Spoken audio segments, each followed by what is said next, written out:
These are the rocks. Vasquez Rocks, at least one of them, one of the locations. So Sarah Brewer, what am I looking at? A whole lot.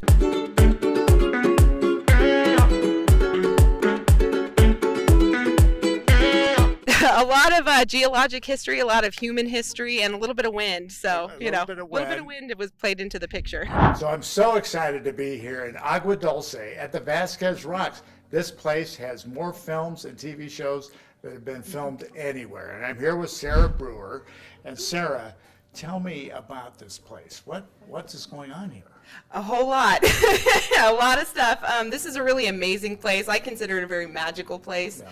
We have everything from 25 plus million years of geology all the way through a lot of interesting cultural history. It's called Vasquez, named after a bandit, right? Yeah, Tiburcio Vasquez was a 1800s bandit, very prolific, all over the state, up and down the state of California, east, west, north, south. And we're going to get into the Hollywood stuff, but tell me a little bit about the Native American history here. So we actually have a really rich history of indigenous history here at the park, and we know within the park, today the bounds, we've had human activity and human life here for about at least 4,500 years, so quite a long time. We're just such newcomers. We are very much newcomers, so it's really important to us to engage a really active relationship with our tribal community still. A lot of our tribal descendants today are members of the Tataviam communities, so we love working with them, referring to their guidance and expertise.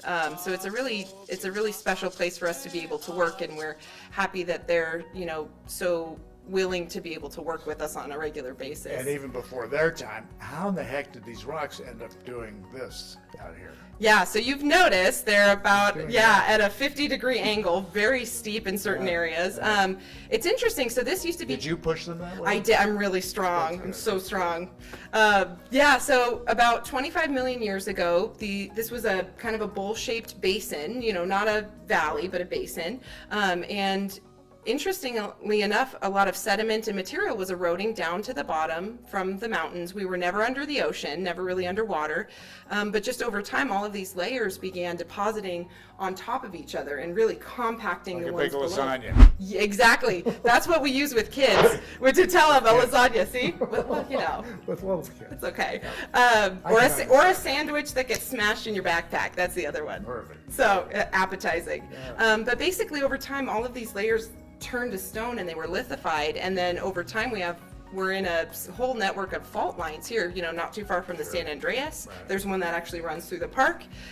So over time, a lot of this really violent earthquake caused a lot of uplift for these rocks. Okay. Yeah. So just pushing it up into an angle that does that. Yeah.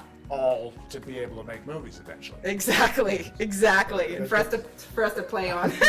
Star Trek and footsteps. Anyway, and so in terms of that Hollywood history, name a few names. Drop a few names. Oh Hollywood my gosh. names. It's cool because it means something different to everyone. Sure. It's played a huge role in the evolution of sci-fi movies. Even early on, we have, in around 1930-31, Werewolf of London, Dracula, Frankenstein, some of the biggest. Werewolf of London. Yeah. We're in Agua Dulce. I know. We don't even have a post office, but we got Frankenstein and Werewolf of London. The thing that's interesting, and part of why this is such a prolific film location, is we're actually in the 30-mile zone, right inside it. And I think we were part of the consideration for where they put the epicenter to draw the line. Is if you look at it on a map, Vasquez Rocks is just on the inside. And explain the 30-mile zone. Yeah, so it's an area centered where basically you don't have to really accommodate things like extra mileage fees, per diem, lodging, things like that. So it's basically so studios can not have to pay a lot of extra fees for their crews. Pretend this is in their backyard. Yeah, exactly. Like driving to Santa Monica. If it weren't for the freeway traffic, it wouldn't be that far of a drive. So you were telling us the whole Flintstones village, Steven Spielberg did that here. There's a town I know where the hipsters go called Bedrock. Twitch. What are some of the other things you can think of shot here? Michael Jackson's Black or White, which is one of the most famous music videos of all time, was shot right in this area right behind us.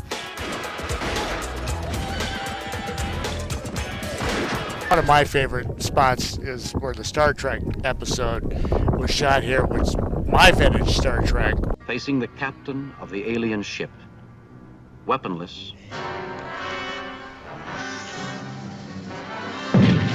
But you were saying, tell me about Star Trek. How many iterations? Yeah, as far as we know, pretty much every single one. And Picard? And Picard was here most recently, right?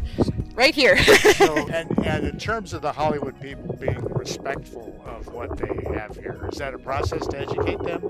It is, and we really like working with crews. It's one of the really fun facets of the job. And most crews are really, really great, and we just kind of remind them this is a natural area first. That's our priority.